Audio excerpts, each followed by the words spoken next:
Well, hello, everyone, and welcome to the latest edition of Conversations with a Pro Trader. I'm your host, Greta Wall, and with me today is T3 Trading Group professional trader, Joshua Lefler. Thanks so much for coming back today, Josh. Thank you for having me. Excited to All be right. here again. So let's just get right into it. How would you grade your week of trading so far? We're halfway through this week, only 2 trading days left in the year. So give me your grade on a school grading scale, an A to an F, and why. I would grade this week as a B. Um, Honestly, only because there's not much going on. It kind of caught me on a weird week, holiday week, very Yeah. slow. Hmm. Um, it's a couple of good things, a couple of bad things, but all in all, um, I haven't really been doing much. So yeah, take it for what it is. Yeah. So you mentioned it. This is a slower, quieter week than most, especially compared to the last, 2 months that we've seen for the market. How do you find opportunities? What's your strategy during weeks like this?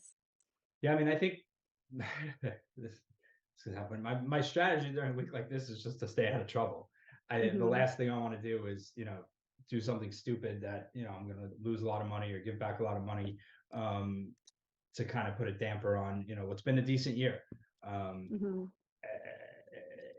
as I've always looked at trading as kind of rolling on momentum as far as your performance and things like that. So when I'm having a decent year, when I'm having a good year, I kind of like to press a little harder than I would if it's a bad year or yeah, because I don't want to turn a bad year into a worse year. But if I'm having a good year, like I'm willing to give back some um, more than I probably normally would to kind of make what was a good year a great year. That being said, I had a couple of missteps earlier in the month. And so my mindset going into this last week was really I just want the year to end. I just want to start a new year. Yeah. It seems like it's just been a really long, draining year. Yeah. And I have no complaints about, my performance or how I did or anything like that. But when all said and done, like I'm just looking forward to a new year. I think the markets are going to open up. I think volatility is going to open up. I think trading is going to be fantastic next year. And I've just, the last month has just been a kind of a tougher go for what I do. Hmm. And so, yeah, I'm just trying to stay out of trouble and make it to Tuesday. You've on when you've been on here before, you've described yourself as kind of like a contrarian trader. You like to go against the trend, maybe of what's happening on Wall Street. The market is on its longest win streak since 2017, so over 6 years. So, for you personally, what has been the strategy you've been using in this hot environment? Leading up to this week, which has been slower, but looking back over the past 8 weeks. Yeah, and I mean, I think that kind of hits the nail on the head. Like it's just for what I do, this is a really tough market, right? Hmm. December has been, a straight line up, very tough to kind of get any kind of, reversion back, mean reversion back to anything, specifically in IWM, XPI, even spies and Qs. So for me, my strategy in markets like this is really just smaller size and um, kind of, thinking, what could happen and then, even exacerbating that even more so. So, if I think, something can't possibly go any further than where it is, like I'll give it even, another, few upticks or another, couple of pennies or, you know, 50 cents dollar, whatever it is to look for an even better setup than, I would normally take um, kind of doing what I do. Mhm. Looking at the current market, we're bumping up toward a new record high for the S&P 500, the Dow making new records, every single day. Seems like at this point. Uh, you say you're looking forward to 2024, but for the market, the beginning of 2024 is technically just another Tuesday. How much do you expect to change in January from what we're seeing now in December? Yeah, I mean, I think I said the last time I was on, and I don't remember the last time I was on. I don't remember if it was July or August, but I think I said, we're so, in my opinion, far ahead of ourselves. The market Mhm, is so overbought. mhm, Um, I am expecting some sort of pullback. Now, is it going to be 20%? Probably not. mhm. But even like a 5 or 10% pullback, would generate, opportunities and set things up better than they are, in my opinion, right now. Right? You have Yeah. Qs at all-time highs, SPYs at all-time highs. Um, and I was reading today, some are predicting like 7 or 8 cuts next year. I think that's absolutely absurd. Mhm. But there are going to be cuts, and Yeah. rates are going to subside. Um, and so, it is going to be good for the markets as a whole. I think the real kind of, tipping point where the markets will go will be determined based on, do we enter this recession that everybody's been Mhm, talking about for 6 months now? mhm, Yet to be determined. I still think we do. Do we, when do cuts actually start to happen? Is the market pricing in, all those cuts already? And when they actually do start to happen, do we then get some more of a significant pullback? But regardless, like this past month I just think the market's gotten so ahead of itself. I think, like I said, we're so overbought. And I truly believe that anybody that bought anything at the beginning of this year is pretty much up money in it, right? If you bought any mhm. tech stock, you're up a significant amount of money. If you bought anything in the S&P, you're doing pretty well. Even now with this run that we've just had in, the IWM and the small caps Mhm, and the Russells, like you're back you're back in the money. So what I think is happening this last week or two is typically what happens in a year. Is people will sell some of their losers, they'll take tax losses, and that can kind of offset gains and things like that. But there's not many losers out there to sell, and certainly if you're up money, this like why would you sell today or yesterday or tomorrow, just to leave yeah. yourself with a hefty tax bill in April? So Mhm, I personally just think this is kind of fluff in the market that's kind of, you know, a combination of two things. One, there's no sellers out there that really want to, take the kind of, tax ramifications. And I think mhm, ultimately, those people that are waiting to sell will wait to sell till the first or second week of January. And I also think what's going on is there's a lot of funds out there that missed the initial part of this rally. mm, Um, and when they go out to pitch investors, and when they go out to, raise money at the beginning of the year or the end, an investor says to them, well, what's currently on your books? What are your top five, things like that?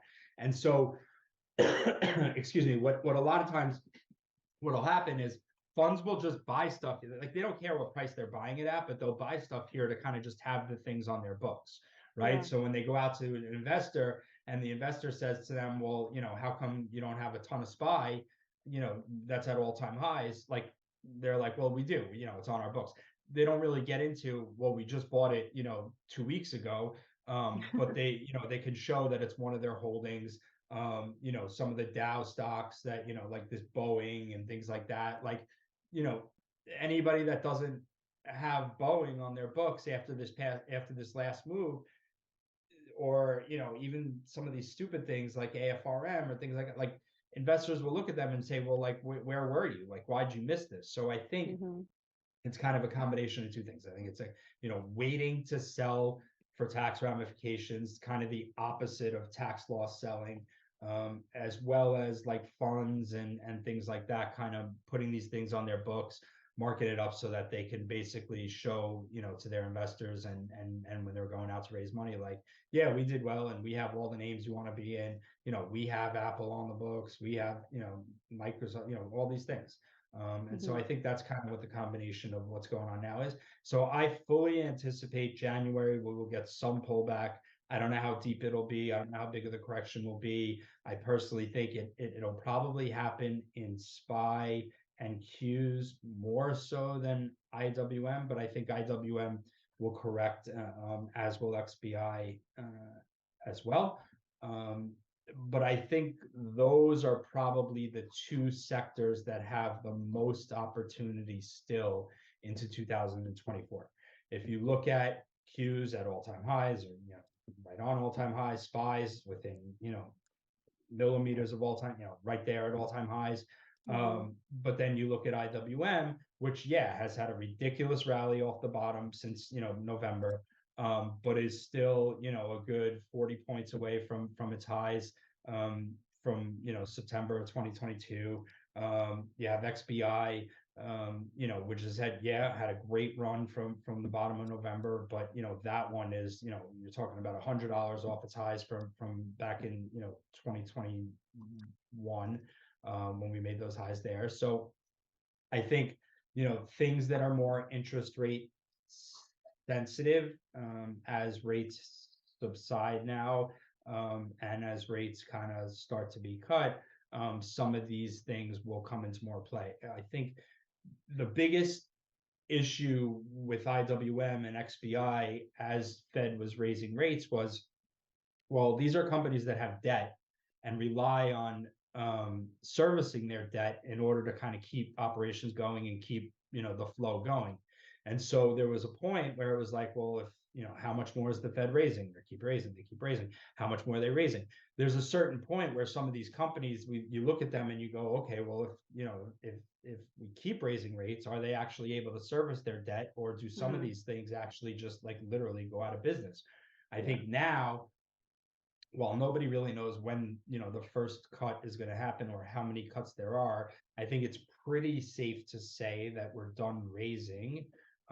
And Yeah. so I think a lot of this kind of uncertainty about, well, will these companies be able to service their debt going forward, is taken out of the picture.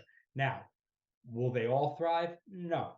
But I think you're going to see a lot of names that you haven't even really, that were never mentioned in 2023, all of a sudden start to pop up on the radar. Oh, what's this name? Oh, what's this? This company's doing good things, and they have plenty of cash, and their debt's not that crazy, and rates are coming down. And so I think there's going to be a lot of like new kind of contenders that traders will start to talk about in 2024 that we just really haven't mentioned, for the last year or two. Hmm. All right. So you say that this has been a slow week for you. I think, for most traders, this is a slow week. Anyone who's here, a lot of people are on vacation. Um, so, I usually would ask you to tell me about the worst trade you've had this week or the best trade you've had this week. What made it go well? You could expand that just kind of to your recent trades, thinking about what you've done well over the past month, 2 weeks, whatever it is. Tell me about a recent trade you had that went well and kind of walk us through it and how it developed. Yeah, I mean, so my best trade this week was probably shorting SPY yesterday, like into Hmm. the crazy kind of move that we had, and it literally happened right at the end of the day. Like we Yeah. ran, $2 from 3:20 in the afternoon, um, or sorry, yeah, right at about 3:20. Like we just started going crazy, Hmm. parabolic up. It happened so quick. All the stops got triggered. For me, that's like an easy kind of lay in short, to kind, and then like I covered towards the end of the day. Um, but again, didn't do it in serious size. Didn't it was really just something to kind of be involved in something and not like fall asleep like watching the screens type thing. So I would say that was my best trade of the week. Okay. Um, as you look back at the year, um, as a trader, first of all, losers always stick out or stay with you way Hmm. longer than winners do. Um, so I'll start with this. I think probably my two better trades of the year were Labu back in November. When it hit a bottom, I was pretty close to kind of being involved in that bottom, and I hit it for some pretty serious size. And so I did make some really good money in Labu from the bottom to that first kind of bounce up to 70. Sold most of it. Didn't really get back involved. Um, I mean, obviously looking back, Labu went from 65 to 130 after I kind of sold a lot of it. Mhm. But that for me in that kind of time frame, end of October, beginning of November was a great trade for me. Mhm. And same thing with TLT. Mhm. TLT end of October. I remember sitting. I was with my family going to a wedding in Texas. We were on the airplane, and honestly, the fact that I was on an airplane probably kept me in and prevented me from stopping out Mhm. in the middle of October because I was very heavy. I forget what the data number that came out that morning was um, on the 23rd of October, but I was very heavy. We opened down, rallied great, and we kind of haven't, have never looked back since. And so I had pretty decent size of the TLT there as well. And so looking back, excuse me, looking back on the year, I would say, TLT, Labu, and even some IWM at the end of October, beginning of November. Again, as a trader, you're never there for the whole move, but those were some really good trades for me. Mhm. Worst trade of the year Yeah, let's talk about by it. far is this coin short on December 1st. Mhm. Um, and it's funny what you do as a trader, the way you can kind of get into your own head and literally like see what's going on, see what the market is telling you, but literally convince yourself for whatever reason that it's still gonna like work out okay. It's Mhm. kind of like this weird psychology thing that happens. But I remember it very vividly. December 1st was a Friday, went home short. Um, and towards the end of the day, we were closing on, absolute highs. Um, a couple of people asked me, they said, what do you think about this coin? And I said, yeah, I mean, I'm smallish, but like now that I'm thinking about it, my biggest concern is that over this weekend, we have a crazy parabolic move in crypto. Bitcoin breaks out, and this thing gaps up 10, and I'm dead in the water. And I literally wrote that to people as we're closing on a Friday, and I'm holding coins short. And I'm even sitting there in the after hours saying to myself, wow, like I just said this, like this is my biggest fear of what could happen. So like maybe you should position your, like maybe I should just get out of this, take the small loss and figure it out on Monday. And sure enough, I did not. Um, Usually crypto makes its moves, Sunday, late Sunday into Monday, Mhm. Sunday night. It did not Mhm. wait till Sunday. First thing Saturday morning, crypto starts going. I'm sitting there watching my phone all weekend. It totally ruined my weekend. Now I'm trying to figure Mhm. out where coin's going to open up based on the move that crypto had. I'm like, yeah, it's probably going to open up 10. I'm going to, absolutely, lose a fortune in this thing. And sure enough, I did. And that's literally what happened. I woke up at 4 a.m. Stock was up $10 on the first print. Um, I think I, got out when, on the first like little initial pullback where, it was only up like $8 or $8.50. Um, but it's just one of those things where you look back on the year and you say to yourself, like,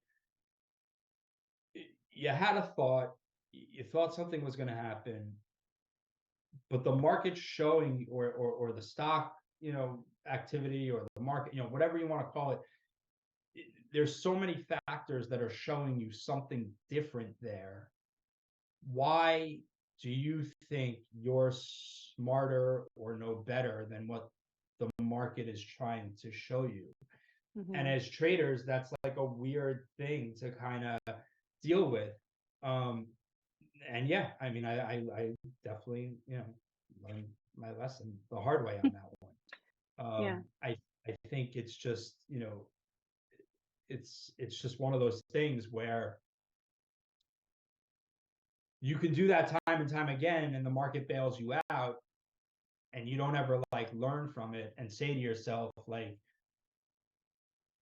or whatever. It happened 8 out of 10, 9 out of 10 times, the first 9 times you get bailed out, and you don't ever think back to yourself like, wow, that was really stupid what I did, right?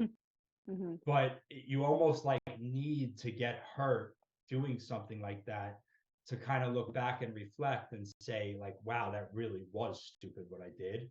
And Mhm. and hopefully by learning from that mistake, you'll never put yourself in that position again. Yeah, totally. When you look back on 2023, we already had like 3 or 4 totally different markets throughout this year. Comparing the market of January 2023 to the market of December 2023, how would you compare them? Yeah, I mean, I think, January, February were like great markets for kind of what I do, right? Like there was just so much Mhm. volatility.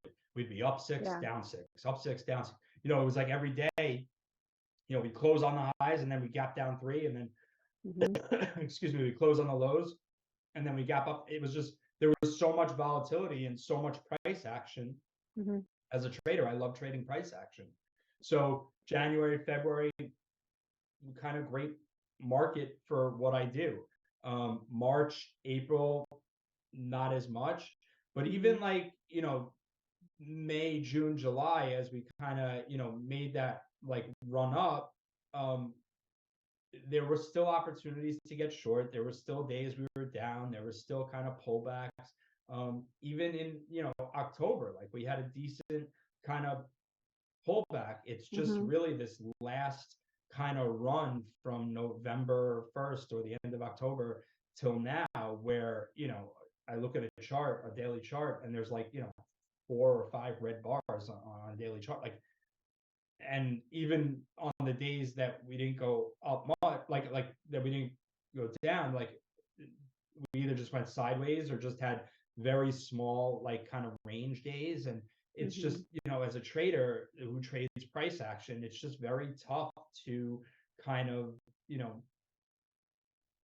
capitalize on that kind of market. Um, Mhm. but it came from 340. Now we're at 410 on the Q. Like we're gonna have a down. I don't know if it's gonna happen, Tuesday necessarily, but like we will Mhm. have, a $10 to $15 pullback in the Qs in January. We will have a $10 to $15 pullback in SPY in January.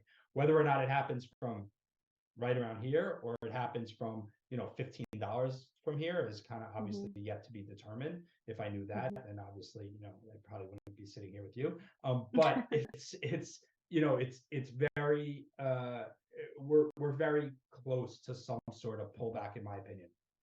Mm. And I think bulls would argue, again, I'm a perma bear. I always have been. It's just my nature. It's kind of the way I learned how to trade.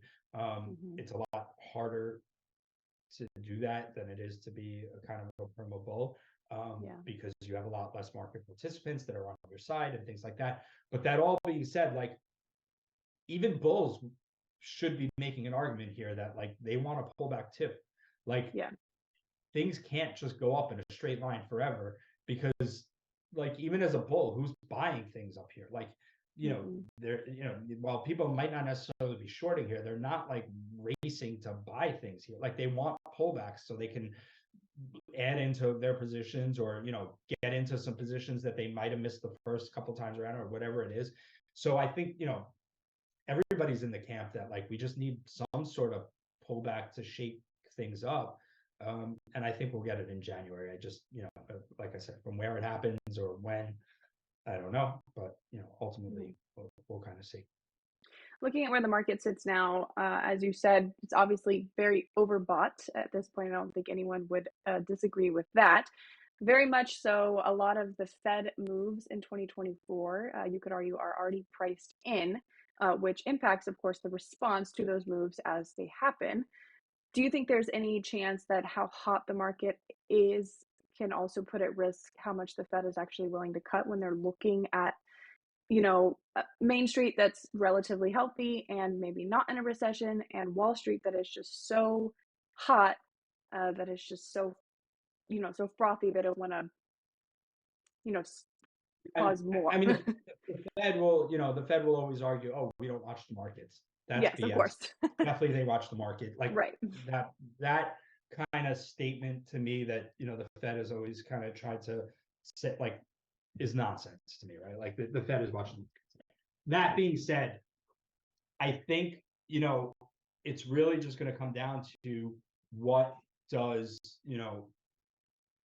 what is kind of GDP growth, recession, like what does that all look like? Like with Mhm. markets at all-time highs, rates where they are, and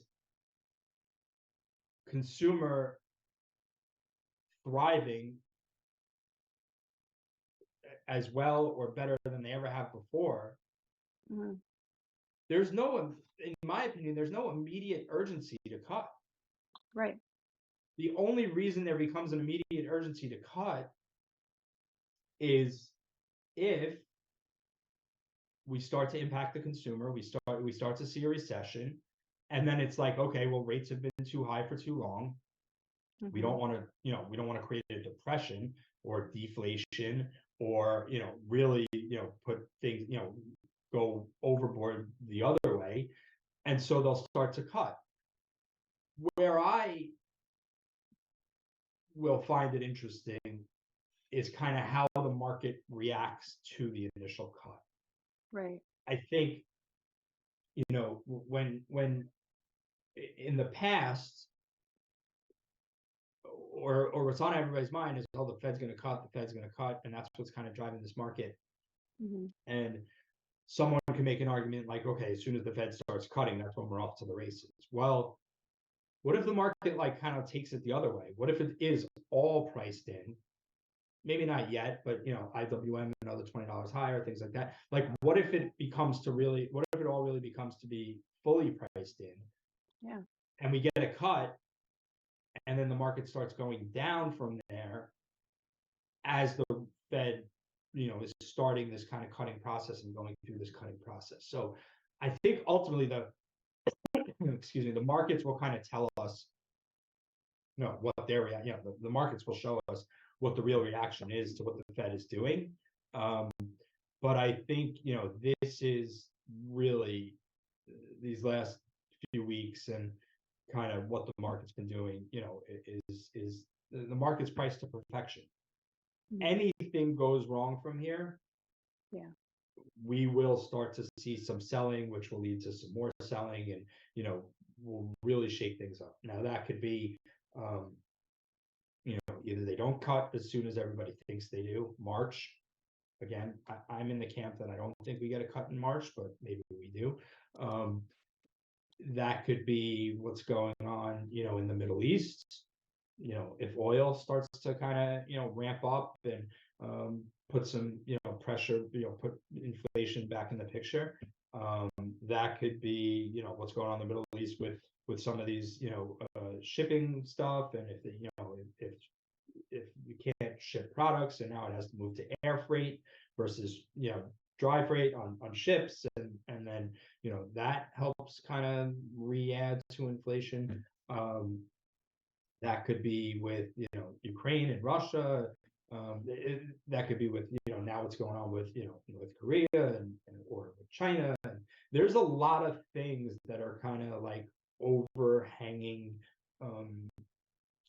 what ifs in the market right Mhm. now that have yet to really have an impact on the market one way or the other. And I think, and then also we have an election year coming up, which is like even Mhm.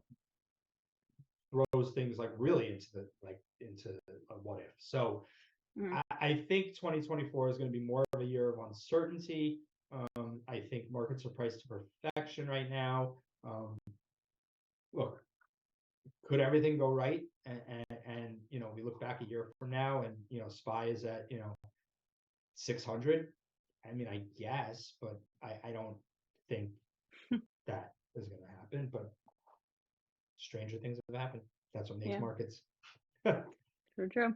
All right, let's go to some audience questions for now. Corey, you already mentioned this a little bit, but Corey asked, do you put a lot of thought into tax-related trades at this time of the year? Um, so I'll add to that. Do you think this year's tax-related trades are there's more of that this year because of the run-up that we've seen in these last 8 weeks of the year? Um, no, again, like I think nobody's selling this week to take a tax gain. Right. And if they do, it's because they have a tax loss carry forward from prior years. But 2020, 2021, like those were some exceptional moves in the market where, Mhm. you know, unless, unless you sold the lows in 2020, 2020, the COVID lows and took a loss there, there's no real point in this market where you're in a losing spot from last year or the year before. So I think, tax loss selling is kind of non-existent in this market. And I think tax gain selling is just something that nobody wants to do at the end of the year. I don't even know why. Yeah. Like, what's the difference if you sell in 2023 and take a gain and pay taxes on it, or if you sell in 2024 at the beginning of the year and take a gain and have to pay taxes on it? But it's like some Just, I weird, guess, like, the delay psychological of, thing, right? The delay of not having to pay but for that's it. another, like, 13 months. I get it, but at the same time, it's the same. You're doing the same thing. So, Yeah. but yeah, I mean, I don't think anybody is selling for tax purposes now. I think if anybody was doing that, that was happening in like October, and I think that's probably what that kind of little last dip in the market was in October, where people were like, all right, not that I'm taking tax losses, but I'm back to, where I was, or I've made good money, and I'm going to take a little off here, and I have next 6 months or 8 months before I have to pay the taxes on it, and so I'm okay. But I don't think personally in this last week or two, like, anybody's selling for it just doesn't make sense. Yeah, totally. And actually, I mean, there's some names, like somebody, one of our traders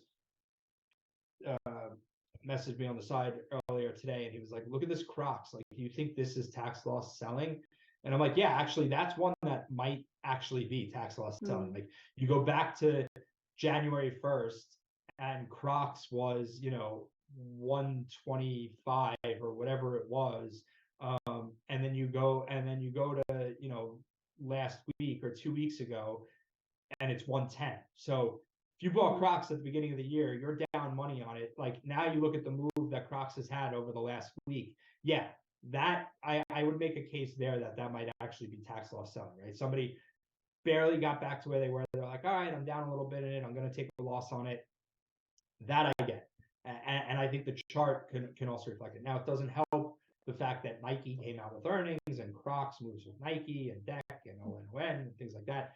Mhm. But that is one that I could, like, make a case like, yeah, maybe that's some tax loss selling. But there's very few, excuse me, charts that look like there's very few names that look like that. There's very few names that are lower today than they were in January. Mhm. And any that are, people are still saying, okay, well, they're going to have they're going to have the catch up effect. Like, even Right. biotech, which was so crummy all year, like, isn't even really down for the year. Like, it's now back higher than it was again. So, like, there's just very few names to me that you can find out there that are lower than where they were in January. And so it's I don't think there's much tax loss selling going on at all in this market, contrary to many times that we've seen in the past where things like that happen. Mhm. But it's like they bought everything up this last month, so there's nothing to take a loss on. Yeah, You know, totally. a month or two ago, yeah, you take a loss on something, and funds had to get out of some stuff then, in order to for their tax purposes. But, like, at this point, yeah, I just don't think there's much going on there as far as tax loss selling is going. But thanks Right. for the question, Corey. I appreciate it. Komar said, I have developed a 100% technical trading process. Says I've been trading Forex, but was interested in switching to futures and trading with T3 once I get my licenses. Could you speak on where you were skill level slash profitability wise prior to joining T3 and what kind of impact T3 has had on your success? Is there real opportunity for mentorship or is it just another funding company? So talk about T3. Yeah, I had been in the markets for like 15 years before I came to T3. Mhm. I was an execution trader for a single individual. So I learned his style of trading and how to trade the way that he traded. So I got very little exposure to other strategies, other traders. We were kind of, pigeonholed into our own little kind of bubble, our own little world, and we did what we did. And he was very specific on the things he was looking for and how to trade and chart setups and things like that. So, and I thought I knew a ton about trading, Mhm. and I did know Mhm. a ton about trading. But what I would say about coming to T3 is I learned more in the last 5 years um, than I've learned in the prior 15 years of being in this business. Um, Mhm. I mean, and part of it is that the markets have changed too. So they've gone from, you know, they're very much more technical based than they were when I first started. Mhm. Back then, technical analysis was not much of a thing. It was more based on fundamentals, and now, you could argue that fundamentals have been thrown out the window, and they're much more based in the markets, much more based on technicals. Mhm. That all being said, though, like I've learned more from Derek and David Prince um, and even like Pat, who's like 15 years younger than me. Like there's just really good traders here at T3. Scott Redler and there's just good traders that if you surround yourself with them and try to really absorb as much as they have to offer, Mhm. it could really make a world of a difference in your trading. Um, I I think even in the last 2 years, I've learned so much more than I did the 3 years prior to that and the 5 years prior to that. What's super important about being a trader is that you always should be learning something. Now, Mhm. where that comes from, it could be argued many different ways, right? There's tons of YouTube stuff out there. Is it listening to Derek on his daily meeting? Is it, picking, this guy's brain or that guy's brain? There's a million different, or is it just reading, the Wall Street Journal every day? Whatever it is, as a trader, you should always be learning and always be trying to perfect your skill, right? It's no different than an athlete. Like you should always be practicing. You should always be trying to get better. Um, when you stop doing that, the market has a really funny way of humbling you. Mhm. When you think you know it all and you think you've become, a great trader and things like that, like the market has a real way of kind of reminding you, um, yeah, reminding. Mhm. And I think, that coin trade that like is the perfect example for me where it's just like, I was on, I forget the amount of days, but I was on like a 19 or 20-day winning streak, profitability streak, and I made the stupid mistake of even pointing it out to Derek. I was like, yeah, I'm pretty sure this is like the best streak I've ever had. Mm. 20, 19, 20 straight days of making money, and then like you go home with coin, and it's like you fool yourself into thinking that like you're unstoppable, and when you do Mhm. that, the market will prove to you that you're not. Totally. Pedro said, with interest rates expected to decrease, should we focus more on trading small caps than mega caps?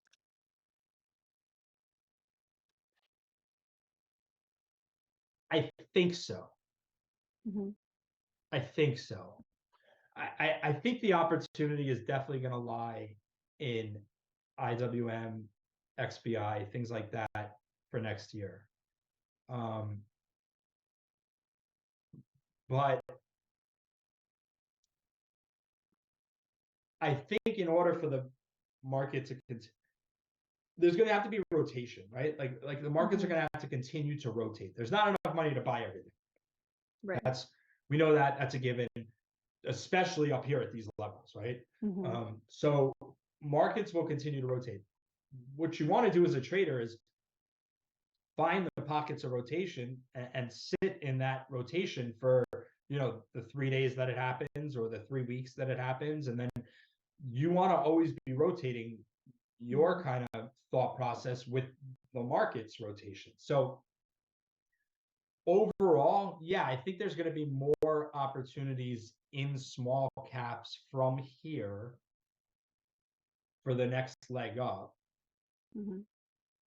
That being said, like if IWM holds up here and they kind of, start to sell some of these Mag 7 or, some of the Qs, tech, whatever, in the first half of January, right?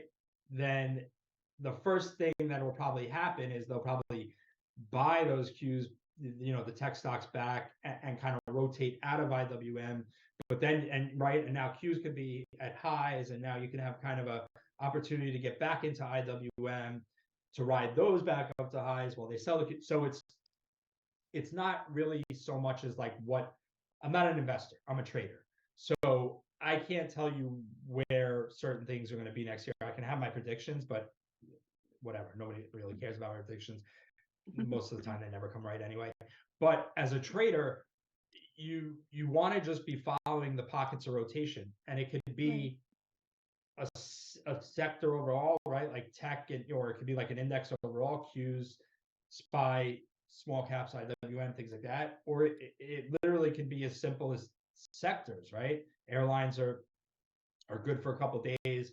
Then they kind of stop buying the airlines, and then they move into banks, and then so you just want to really be trying to follow the rotation and play in the rotation, and that's how you make money as a trader.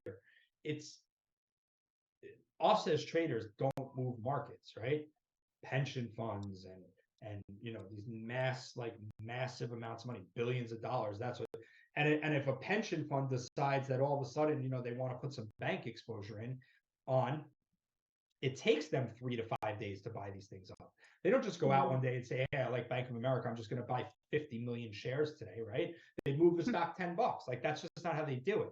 They sit there in the pocket and they kind of slowly bid, and then they build up their position, and then they ride it out for a couple of weeks, and then they start to trim it. And but that's kind of how rotation happens, is like you have these big massive pockets of money that are actually moving the markets, and your job as a trader is just to kind of ride their coattails and kind of play along and hope you can make yourself a couple of bucks as it's happening. Mm-hmm. Yeah. Casper asked, what do you think about this rally being a kind of short squeeze on retail continuously going short? He said he's thinking of the put call ratio being high. I think uh sorry, saying retail being short. Yeah, he said, what do you think about this rally being a kind of short squeeze on retail continuously going short? Thinking of the put I call don't think that's ratio being yeah, high. I don't think that's the case at all. I Yeah. think it could be a short squeeze on bigger money going short, but Hmm. 75% of retail can't short. In Yeah. order to short in a retail account, it has to be a marginable account. 75% of traders that have retail, or 75% of people that have retail accounts don't have marginable accounts. So it's not retail that's shorting and looking like the idiot. It's some of these bigger guys that are being squeezed by retail buying these names that are way overvalued or way overbought, and they're the ones getting squeezed. So I don't think it's retail that's getting squeezed short. I think it's some of the bigger guys that are getting squeezed short, and it's just become a lot harder for them to do what they do, and that's what makes some of these massive moves, right? You look at like let me just think of a name that's had like a crazy weird thing, like even this like this POL, right? Like somebody's been riding this POL from somebody who has a real fundamental thesis on it or whatever, when it was 30, is like this thing's worth 0 or whatever. So they're riding this position from 30 down to 6 and then down to 4 and down to 2, right? They have a massive position. Now retail starts to talk about it, social media starts to talk about it, the Discord channels, things like that. They start to squeeze this thing. That guy doesn't want to give back all his money, so he starts to cover some of his position. His position is massive. POL is probably a bad example. There's better ones out there. It's just the first one that I thought of. But that's all short squeezes are. It's just somebody that has a real, true fundamental thesis that's probably right about, this stock's a zero 10 years from now. That guy is a lot smarter than I am, right? He went to, Wharton. He got his degree in, actually looking at a company's balance sheet and figuring out if this company is worth anything or not. But when enough people start to buy up his stock and get him, and get it moving and get it and now he's forced to kind of cover some of that. That's all a short squeeze is. It's people buying at the same time as shorts covering and kind of just, snowballs into each other. But it's, I don't really think that retail is the one that's, causing, that's constantly shorting every day and causing, some of these moves. I do think that these zero DTE things have messed with the market a little bit. And that's something new. And I think it's something that, over the next year or two, we'll kind of have to kind of continuously gauge how that affects markets and kind of learn how to play along with them. But I mean, you saw it a couple of days ago, right? Somebody came in, they bought all those massive puts and the market instantly fell out of bed. They tried to do it a couple of days ago and failed, and we went back to highs. And I think that's actually what happened today. I haven't seen anything on it that's kind of verified that, but that move that we got today, towards the end of the day when we kind of just fell $2 out of nowhere, I think that was that. Yeah, really interesting point. Let's reflect back on 2023. What would you say is the biggest trading lesson you learned this year? Looking back at the end of 2023, what was the biggest trading lesson I learned this year? I still got a lot to learn. I think, again, you get comfortable and in a spot where,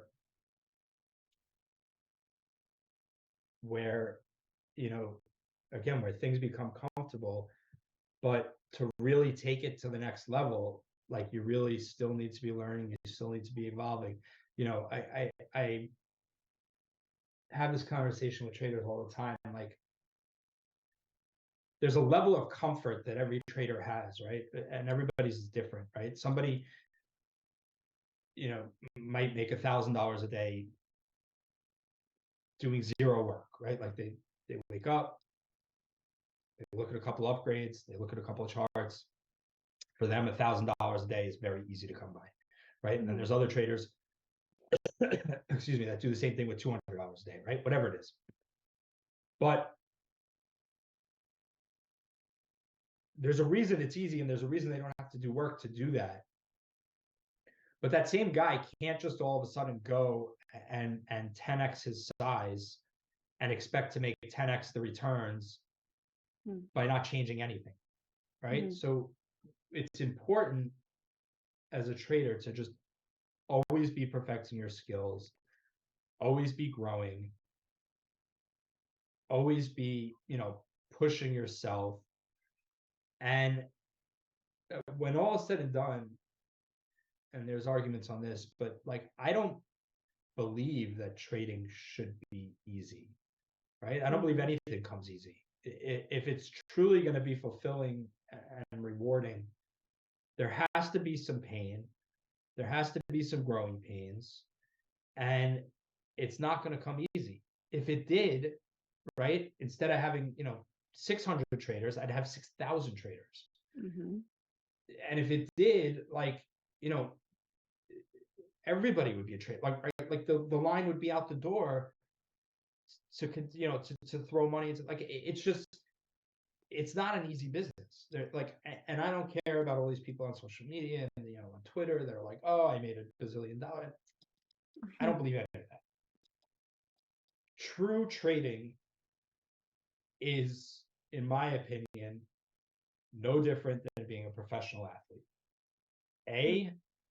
Very few can actually do it, right? And the chances of actually doing it are not great. But for those that can, they can have monumental success. But you don't have to be an NFL player to make a good living. Mhm. You can be in the or you don't have to be a professional baseball player to make a great living. You could be in the minor leagues and still, play a game you love, make a little bit of money, get a little bit of accolades, right? So everybody just has to look at what their idea of success in this business is. Again, there's thousands of traders out there that can make a couple $100 a day, make $1,000 a day, make $5,000 a day. And I think that is very attainable. And believe me, if you make $3,000 a day, that adds up. And you look back at the end of the year and you're Yeah. like, wow, I had a really good year. I made really good money this year. But not everybody's going to be the guy that can swing 40 or 50 grand a day. Like those are very few and far between. Yeah. Um, but I think what's a beautiful thing about being a trader is that it really is a level playing field. Like everybody has the same opportunity. Yeah, there's some, Yeah. there's some bigger hedge funds and things like that they have full-time analysts and things, and they probably have more of an edge. But by being like, if you compare yourselves to other day traders or other swing traders, everybody has that same opportunity. Everybody, there's a ton of guys and girls now younger than me that are going to be the next generation of Warren Buffett, the next Warren Buffett, George Soros, some of these other guys, Bill Ackman, and these guys are, they've been in the game. Those guys have been in the game for years and years and years. Their time is coming to an end. Not not anytime soon, hopefully, but their time is coming to an end in this business. And Yeah. there's a 20-year-old or a 25-year-old sitting in his basement that very well could be the next, Renaissance capital. Mhm.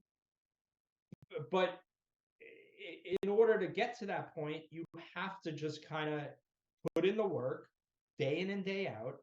It's not easy, right? And the guy that becomes that next person is not the guy that makes, $500 million overnight in GameStop. It's the guy that works for years and years and years and makes himself $200 a day. Then he makes himself or herself $200 a day. Then they make themselves $500 a day. Then they start making themselves $1,000 a day. Like it's just a process that you have to work through and you have to put in the time. And anybody that makes easy money in this business is in my opinion, is not really going to last a long time. Ultimately, it's the small kind of baby steps that and the process that you build out to where over time, you can get to that point where you're making the bigger money. Yeah. All right. Before we talk about your goals for the next year, we have one more audience question to get to. Ian said you said that you learned more in the last 5 years than in the previous 15 years of experience with trading. So, did you learn more from the books/resources available, or more from your own experience? I would say a combination of the two, but definitely. So I've learned a lot about my own experience for sure. I've done a lot of self-reflection. I think mentally I'm in a better headspace than I probably was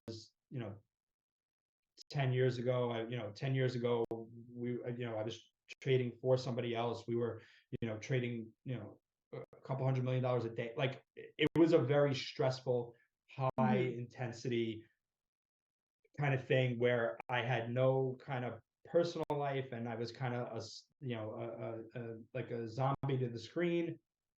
And I really think that it took a toll on me,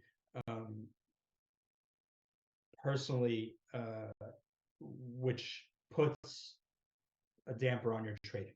I think in Mhm. order to be a successful trader, you have to be, everything else has to be going right for you as well. Mhm. The when you read books on psychology of trading and things like that, like it's proven, right, that the technical setups and kind of knowing where to buy something, knowing where to sell something, knowing, like, that's the easiest part of this game, right? It's all the kind of psychological part of this game that's the real struggle, and kind of the mental part of this game, and the execution of your ideas, right? Anybody could, I can turn to my 6-year-old son and ask him, what one of the biggest companies in the world is, and what his favorite company is, and he'll tell me Apple, right? Why? Because he has an iPad, he's on it all the time. Or he'll tell me Yeah. Roblox, right? Because he's on Roblox all the, right? Having an idea is the easiest part of this game, without a doubt. The hardest Right. part of this game is executing that idea, finding out how to make money on that idea, and finding the right opportunities to kind of play and be involved in that idea. So getting back to the original question, like, I think just I think you need to be in a good kind of frame of, you need to be in a good space mentally, physically, um, financially, um, everything else has to kind of, right. If you're in extreme debt and you're trying to trade every day, thinking that trading is going to bring you out of debt, could it happen? Maybe. Does it have a high likelihood of happening? Probably not. Right? It's a lot easier to trade when this is like, you're learning how to do this, versus I need to rely on today's trade to pay my cable bill, right? So Mhm. a lot of that kind of plays into it. So I'm just in a better space and overall kind of headspace than I think I was 10 years ago. I think I'm older, I'm more mature.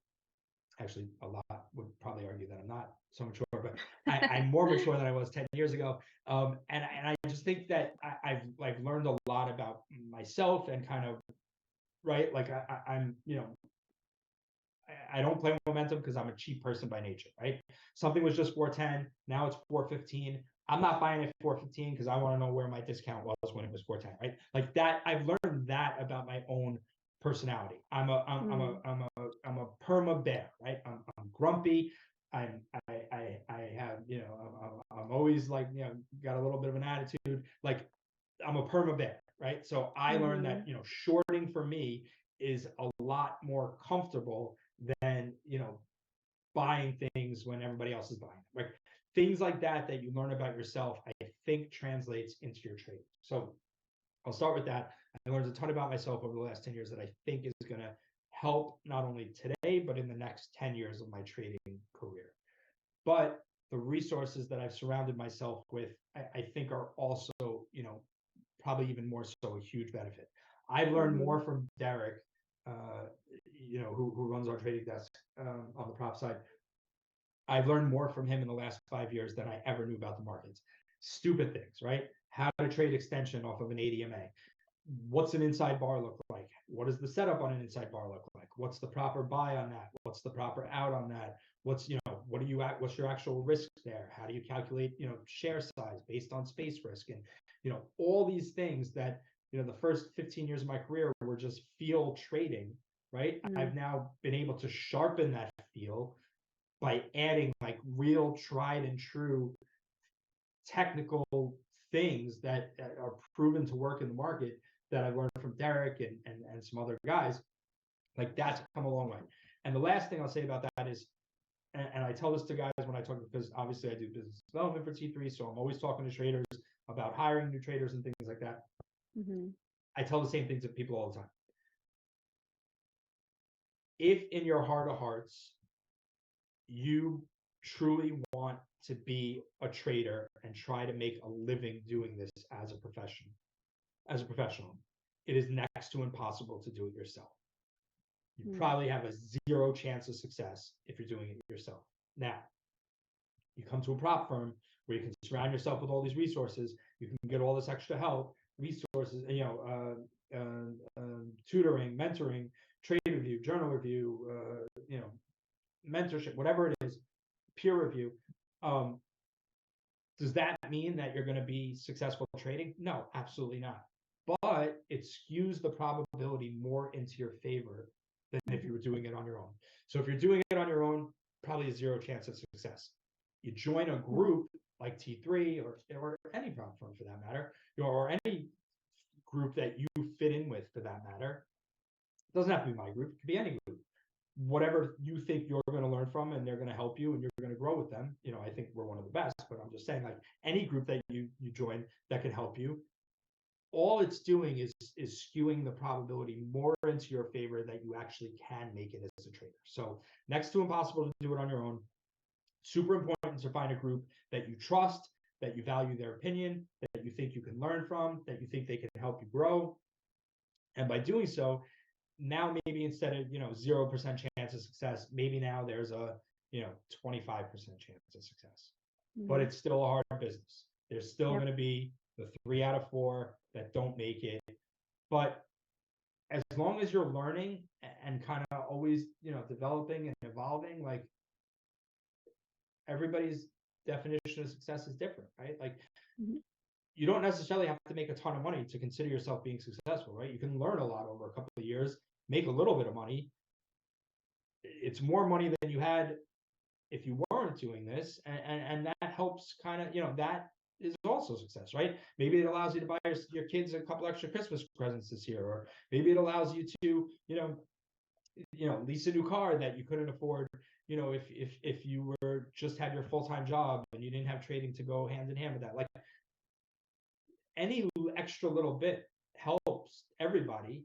And so I think, it's important to find, resources and groups of people that you can really, excuse me, kind of hopefully make your chance of success or make your chance of succeeding at doing this better than it would be if you were just sitting there in a room by yourself, talking to yourself, driving yourself crazy, and doing it on your own.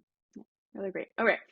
You said at the beginning that you expect 2024 to be a better year for the market and your trading style, specifically expecting a lot more volatility. So talk about your personal trading goals for next year. Yeah, I mean, I think, it's funny. The reason why I say that is because the last month and a half has literally been like one of the worst month and a half for trading my style that I think I've ever seen in the last 15 years.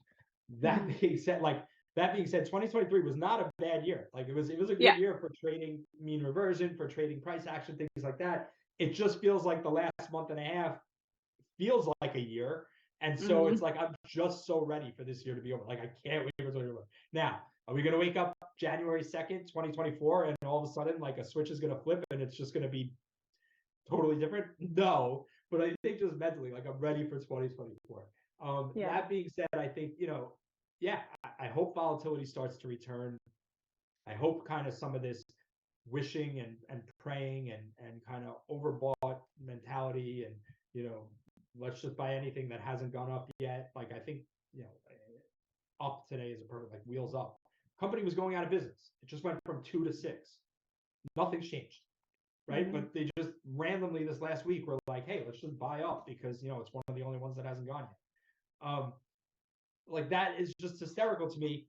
But it's I think, hopefully that kind of stuff will subside a little bit in 2024. As far as my personal goals,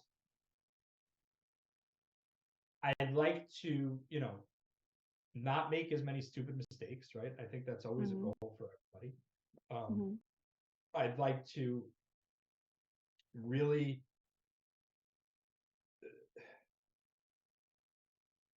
the biggest thing that I find that I still do, which is so, like, it's such an amateur thing, but for me it's very, like, I have no problem taking losses. I can take small losses and I don't, it doesn't really bother me. I'm okay taking small losses. And I'm okay taking and my hit ratio is a lot higher than most traders.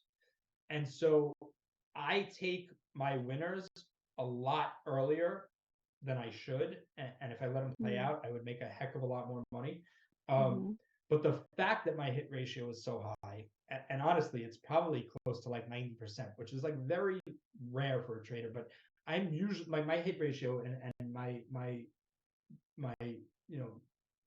winning trades are my percentage is very high. So that's why I'm still able to make money when I take my winners early, as long as I take my losers early too. So Mm-hmm. because right, and most good traders only have a hit ratio of 40%, 45%, right? You can make a phenomenal living in this business if you're only right 40% of the time, but you ride your winners out to like maximum efficiency and you cut your losers early, you can make an incredible living being right 40% of the time. Being right 90% of the time, you have to really, I have to really like whatever. I take my winners a little too early, but I'm able to do that because I'm right a large percent of the time, and that's something that I'm proud of and happy with. That being said, I'd like to make more money, obviously, and so I would like to work on really trying to ride out some of my winners to more of their like maximum potential, because I Mm-hmm. think that would really skew the numbers much greater into my favor. Um, when I look back at the year, there's 3 or 4 names that literally were my entire losses for the year, right? Like I take those 3 or 4 names out of the picture, and I had an incredibly better year than I did with those 3 or 4 names involved. Mm-hmm. And for some reason, I go back to trading like, and it's not even like it all happened at once. Like it's just those 3 or 4 names. I look back and I'm like, God, every time I traded those names, I didn't do well. So Mm-hmm. when I go into 2024, I want to focus on, not trading the names that I shouldn't be trading because they don't treat me well, Mm-hmm. or I don't have a good handle on them, or whatever it is. I want to, really focus on, riding my winners to more of their potential, and more of their things. And then the last thing, and this is just something that has kind of just crept into my trading in the last couple of months, and I think it's just because of what's going on in the markets, whatever. But like I said, I have no problem taking small losses. I have a little bit of a problem taking a big loss.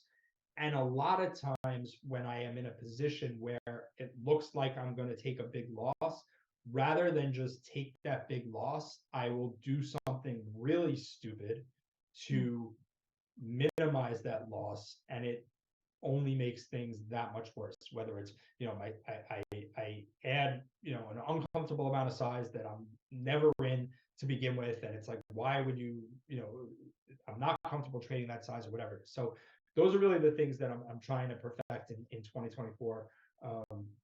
And I think if I can kind of just fix or tweak those little things, I think 2024 will be a great year.